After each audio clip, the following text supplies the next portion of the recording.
my name is Zach Montgomery. Our podcast is built by Liquidation. My name is Zach Montgomery. I'm the founder of War on Retail. We've been in Liquidation for over 15 years. This is Jami Tharp, and I know you have a business name, but I don't know it off the top of my head. Go ahead and let us know what that is real quick. J&O Mystery Box Co. J&O Mystery Box Co. So we're selling mystery boxes. We're packing mystery boxes. I know you open a lot of mystery boxes as well online.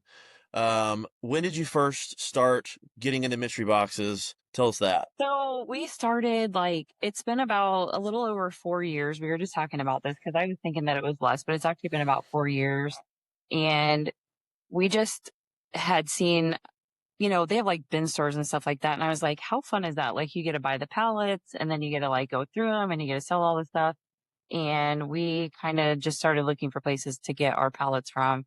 And we bought some pallets, and then we found out when we went to the pallet place to pick some of them out in person, because we had been buying them and having them shipped to us. When we went there, we found out about mystery boxes, and we kind of started buying mystery boxes from that point. We started with the Amazon mystery boxes, which they weren't very good. And I was like, I don't know that I want to do this. They were pretty much all Christmas stuff. And, we were new to it, so we had no idea anything about it. But so it's been just a little over 4 years that we have been doing this. So we're buying mystery boxes. Are we buying mystery boxes? Are we buying them for fun? Or are we buying them to resell? What's the reason for buying them? When it started out, we were buying them for fun, just for something to do. It's fun just to not know what's in them. And then that you have 20 of them sitting right here, and you can be like, okay, well, we can start. We can open 2, we can open 4, whatever. And then when you're starting to open them on videos, people are like, that looks like fun. I want to do that. So we started selling just a few to local people. We kind of opened a little shop in our garage. We put up some shelves, and anything that we were getting in the mystery boxes and pallets and that, we were just putting it on the shelves, and then we would invite people to come over and they could fill a bag for $20. So originally it was just kind of for fun for us. And then when we had other people that started asking about purchasing them, and then I don't know how or why, but mystery boxes obviously took off, and huge right now. It's the hype. Everybody wants mystery boxes. A lot of people don't really want I do a lot of mystery boxes, but a lot of people want the mail. They want mail box. It's like a double, it's the mystery box, and then you get everything's also individually wrapped. So you get the double fun of, you don't just open a box and there's all your stuff and the fun's over in 20 seconds. You get to I think that's, to me, that's the fun behind it. It's a little extra wrapping. So you went from buying mystery boxes, we're selling the stuff, we're kind of paying for our stuff. Now you're building mystery boxes, though, correct? And you're selling them? We build mystery boxes, and we still sell Amazon mystery boxes, too. We buy we usually buy 3 or 4 pallets at a time, and we sell those, and we buy just a completely raw, untouched, here's a pallet of Amazon mystery boxes from Amazon, and you're selling those. Okay. Are you also selling the mystery mailboxes as well? We're not now, because... No, you're in this industry, that what somebody says is good mail or premium mail, and then you get it and it's not. And I just am one that I don't want people to be out money. If they just get really bad, if it's all bad product, I want them to at least get some things, especially a lot of the people out there resell the items that they get in these mystery boxes. So I just was the last one that I got, I paid a lot for, and it was about a 600 and some pound pallet, and I ended up only with about 200 pounds of actual mail. So I sold it off as soon as I could and took a loss on it. I guess it didn't end up being too bad, but I do mainly curated boxes now. I buy Target pallets, Kohl's pallets, and things like that, and curate mystery boxes out of those items. I do sometimes for people that want that extra little bit of mystery. I will individually package the items for them. I'll wrap them in poly mailers or whatever. Yeah, just so they have that extra experience. Yes, because that's what that's what it is. They just want the fun of being able to unwrap it. See all these packages in there, but we do the regular boxes, and people like those too, especially if they can resell the stuff. So it's when we started, we wanted to, we actually launched a mystery box company, well, channel about 6 months ago before Christmas last year. And what we did, we just curated, FC boxes. So like all new Amazon product. And it did fairly well. We wanted to try the mystery mail, and we had a similar situation happen just on a bigger scale where someone said, hey, this one's premium. Because I was like, I didn't know anything about the mystery mail, and I wanted the best quality mail. Because, I mean, the margins on building a mailbox is really, really good, you Right. know? And so I'd rather spend a little bit more money, give my customers like the better chance of finding these good things. So let me trust somebody. I bought the premium load and wasn't premium. Not only it was just like it was open packages on top and just big, bulky, medium items in the bottom. So Yep. it quickly shut me down on like, let's not do that. Let's just get rid of this product. Well, we kept with the FC product for a little bit of time, but so what I didn't want to do is my concern with selling mystery boxes was educating buyers on the return aspect of it. So like the LPN Amazon stuff, I had an issue like how am I going to educate the regular consumer? Hey, you got an iPad in this box, but that iPad's returned and the iPad's broken. So like you did get a good item, but I can't control if it works. Keep it in that. And Yes. yeah, so on the consumer level, it's really hard. On the liquidation level, truckload buyers, pallet buyers, they understand the risk involved. But the guy buying a box for $60 doesn't always understand, hey, not only is there a risk, we don't know what's in it, we don't even know if this stuff works or not. Um, and so I think that's a really hard thing to explain, especially when you're moving, a high volume of boxes. So one thing I do want to ask you, so you can kind of share with people, is what is the difference between unclaimed mail and returned mail? And one, what's the questions I should be asking a supplier before I buy? And then two, how do I know when I get my pallet or I get my truckload, was it what it was supposed to be? What are the signs on the package I should look for or on the pallet I should look for? Tell us that, because I know you've bought a bunch.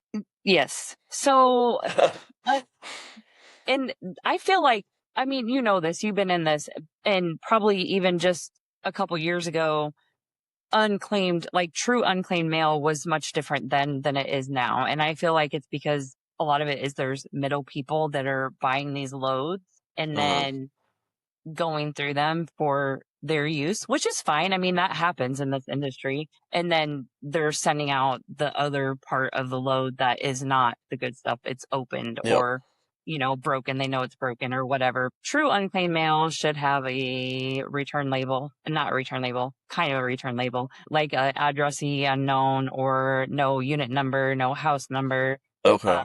one of That those. extra label that kind of goes across the side that says, yeah, I know what you're talking about. Or like, I know that there's a lot of loads out there right now that are basically like TikTok returns that it has an address to somebody but it's coming Uh-huh. from a business. And I think those Correct. are basically just like mail that's getting refused. Like people are like, well, I didn't order this or I don't want this or Okay. whatever. So it's just being obviously tossed into a bin somewhere. And I didn't know when I first started this that if mail goes somewhere, it 99% of the time doesn't go back to where it originated from. And that's Okay. because there's not enough shipping that is paid to get that item back to that Uh-huh. same location where it was shipped from. So usually if somebody refuses a package or it's a piece of mail that was sent from a company to someone's house and they can't get it delivered there, it just goes into a bulk container and then it gets sold off. And then that's how people end up with it, to be sold Okay. off. You see like Re- the post office auctions online, like on Gov Deals or something. Okay. yeah. Yeah. Gov Deals does a lot of that. I did find out though recently that, Gov Deals now, I guess, opens a lot of those packages. And so when you go on their website, what you see on there, when they're selling the Uh-huh. big pallets of stuff is the stuff that they're Okay. taking out of the mail. And there a lot, I guess, of the reason that they're doing that is because there's been things that have been found in the mail that has been I able to imagine like drugs and stuff be like sold. that. Like, Yep. yeah, probably And I don't want the heard that general public. from, yes. Yeah. And I heard that from a legitimate, resource at the post office. Like the stuff that's going to the Atlanta, like headquarters for the mail or whatever, that they're doing that there. There is still mail that gets out, and I don't know like where that's coming from or how that's allowed to be put out there, but Uh-huh. a lot of the return mail is going to have addresses usually in New Jersey because it's going back to a fulfillment center 3PL. or one of those Yeah. places like that.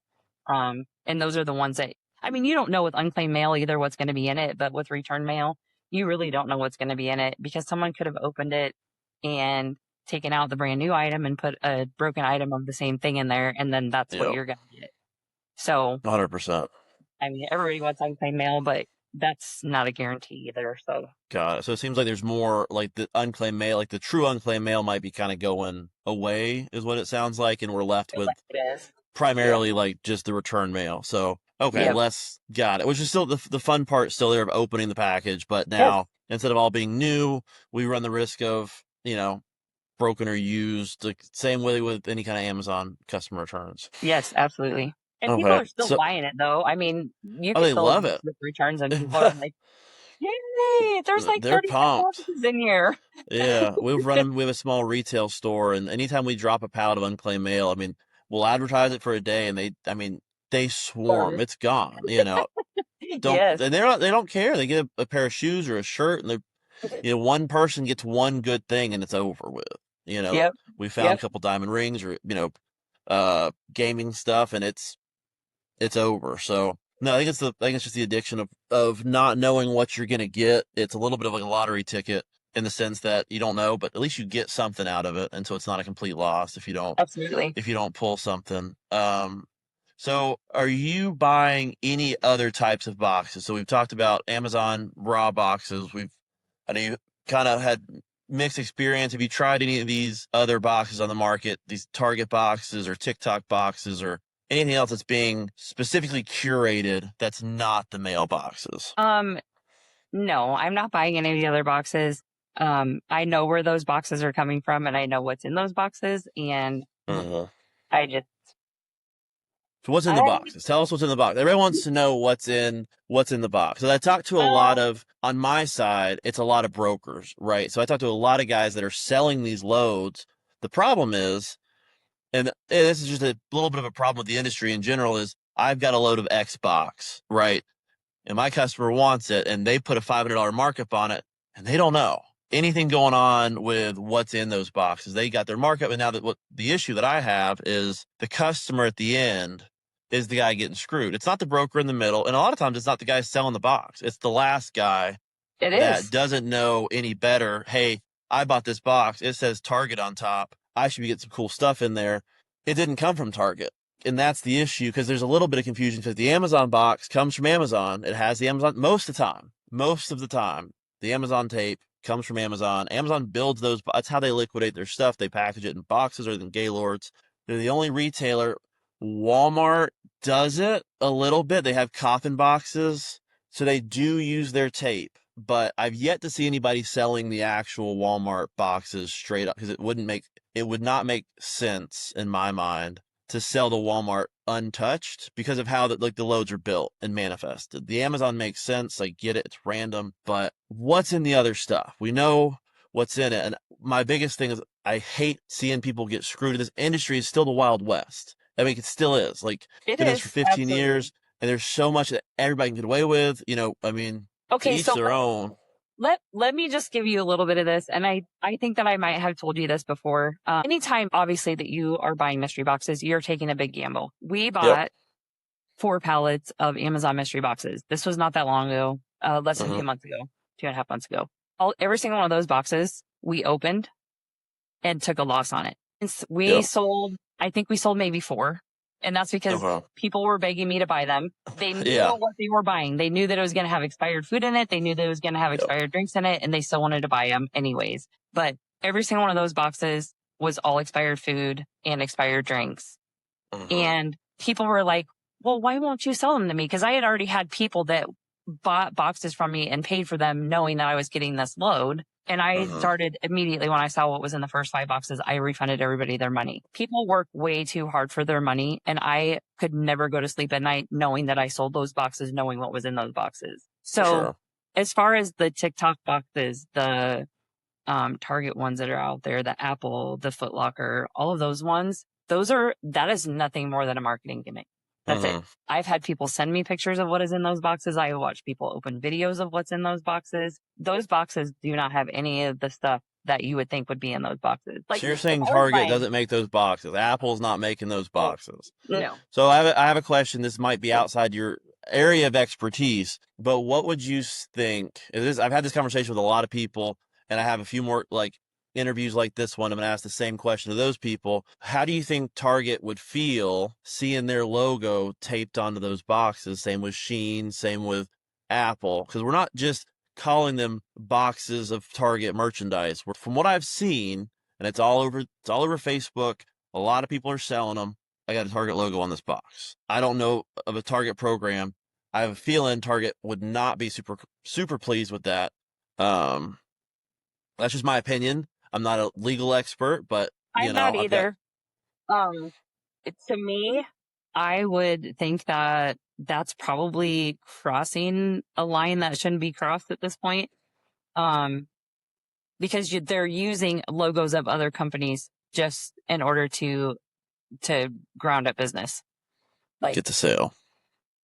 and I have been shown 5 or 6 different pictures of items that are in those boxes that have the stickers Uh, of the place that's making them on there, and okay.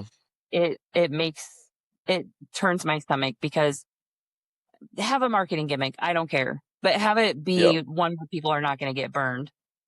You know, Yeah.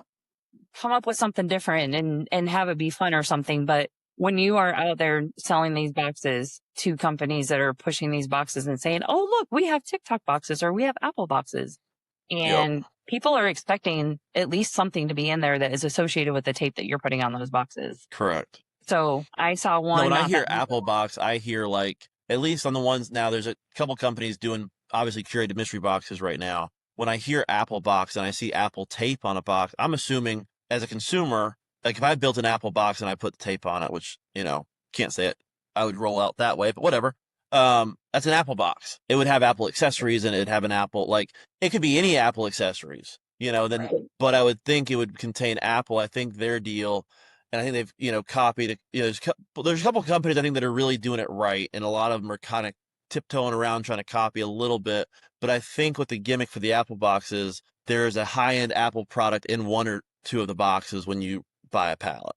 I think is that correct? Does that sound? They're supposed to be anyway. I don't know if there's a way to They're saying verify that that there with them or not. could be one on the pallet, but I don't know. I don't conduct And business then it's that just way. Amazon.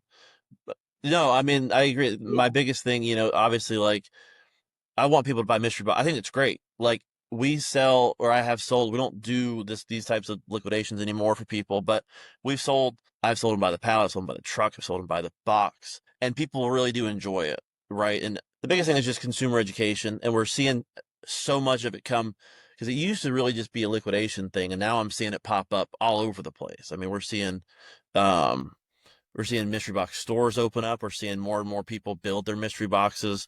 And I think it's important for the consumer to understand what they're buying. I think it's also important for these liquidators to understand what the consumer understands, right? The Right. consumer thinks because you put this on a box, you have to think about the consumer mindset, not just the liquidation mindset. Because Yes. all of us in liquidation understand the risk, the deal, what could be in there, but the consumer thinks a lot differently than we do in the secondary market. And so I think it's just buyer education it's gotten a little bit more important because the costs of goods are rising. I mean, the cost of everything is going up, Yes. and this industry is getting a little bit harder to make money than it was 4 or 5 years ago. And so I see it. People are having because the load quality is going down on the raw side. I mean, Amazon's getting way better about how they process their merchandise, and so to make the margin that we were making, 5 or 6 years ago, people got to start cutting corners. And I mean, it's the reality. I mean, to make the same margin today you were 5 years ago, you got to do something different and cut Right. corners a little bit. And we're seeing that more and more, unfortunately, especially in the high count world, which is where I think the mystery boxes kind of fit in. Um, so with all that negative crap, I hate to end. I don't want to end on a negative note, Well, but that's um, part of it, though. I it's mean, part of it. that's part of Yeah. it. If you're going to get into liquidation, you got to understand one, there's risk. I mean, no matter what, the nicest guy in the world, being as transparent as he possibly can still sell you a box that's just total crap. If he doesn't know, he doesn't know. And, I think people are okay with that. It's when you build a box and then that person still feels screwed over. You got to, it's a fine line to set that expectation. And some buyers will never be happy. I'm sure you've sold a box that you're curating and they're still upset with you. And you're like, I did everything right. Like it's a good box. I know the value. And you're telling me, it's all full of crap. Like we've built a couple that way. And I'm like, dude, there's this. Well, I can't use that. That's not the same. I can't use it doesn't mean it's crap. It just means you can't use it. Yep. So, well, tell me this. What's the coolest thing? You've been doing this for 4 years. I'm sure you get asked that question a lot 'cause I've been doing it for 15 years. I get asked this question constantly. What's the coolest thing you've seen in a box so far, or just in a pallet? Well, we got a PlayStation 5 in an Amazon mystery Okay. box. Straight raw Amazon box, no curated, just like straight. It That's was pretty literally cool. the only thing in the box. Okay. And I had a friend that wanted a couple boxes and I only had a couple left and I picked them up, put them on the scale to weigh them. I was like, wait a second, shook the box and it went flop, flop back in there. And I was like, I can't send this. I was like, I'm not charging them the $50 for this box and then the Yeah. $20 to ship it because it felt like it was probably food because it wasn't that heavy. Yeah. Open Fair. it up and it was the PlayStation 5. And that was not that long ago, less than That's a month pretty and a half. cool. And then I also got I don't buy these anymore, but 3 years ago when I bought an Amazon HPC, I Uh-huh. had a brand new iPad in there. Okay. Those are No, the that's always two coolest something. things, but Yeah. No, that's always cool stuff to find. yes, Um, for sure. well, cool. I mean, that's really the main things that I wanted to get over. I mean, I tell everybody, we're not trying to make a 2 hour long podcast. We're not sitting here trying to bore people to death, you know. I mean, I like to be real with people. Like, let's get to the point. Let's find out what people want to talk about. I think I watch your videos all the time. I think you're doing a great job. I think you're doing a great job building the boxes. I think people really appreciate it. It shows a lot when you say, hey, I've gotten your money, I've got your product, but I'm gonna cancel this because I don't believe that the product's good enough. I don't think very few people in this industry will do that, right? Yes. Like, and that's a huge thing because once you have the money, it's really hard to give it back, especially if it's I don't know what it is, and you didn't, you knew what it was because you're educated enough to know. Right, but I mean, you could still go the path of, well, I didn't know because the tape was still sealed. I think a lot of people watching this should understand like how big that is from someone who's building boxes. Like that's a big thing for people to be able to trust to keep buying your boxes. I And definitely I commend tell you for people that. too, like, if you're looking for a place to go, if you can't put your hand on it, I wouldn't do it.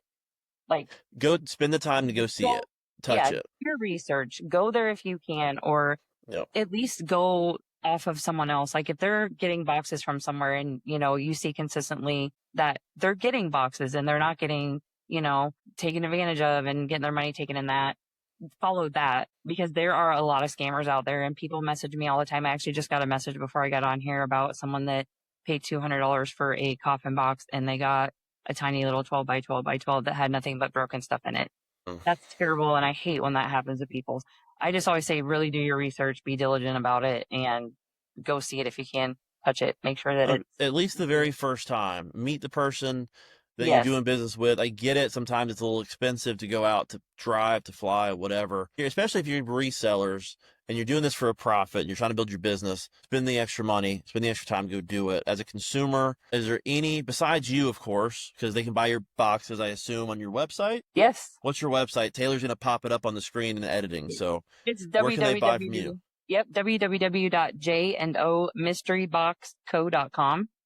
Sweet. So they Um, can buy boxes from you. We yep, I know have that all the they're boxes on good. there. But I will, like, I just had somebody ask me if I could make them a box that had a bunch of assorted items in it. The more weird I can do, the better. I just did 4 Okay. boxes for a lady that I was having a girls' night with her friends.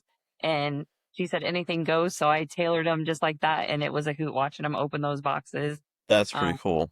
so yeah, yep. Yeah. I really enjoy that. And I'm lucky because I found a really good wholesaler, close to me. It's only about an Okay. hour from here and I've gotten really, really good product from him.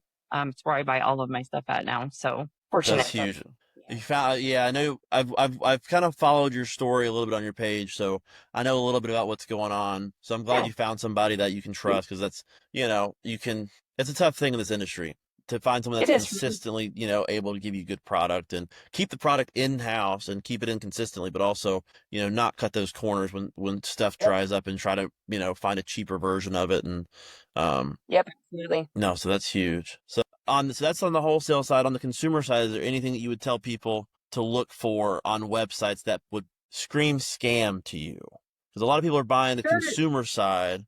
What Yes. screams scam? That's the last question I'll If ask. I think a lot of people are getting scammed. if you're going to a website and it's telling you that you're going to get this great big box of stuff and it's $25, or that you're going to get all these electronics, or that you can come and Right. buy a pound of DeWalt stuff for $200, it's a scam. It's definitely a Yep. scam. There's no good deals like that out there. I promise you.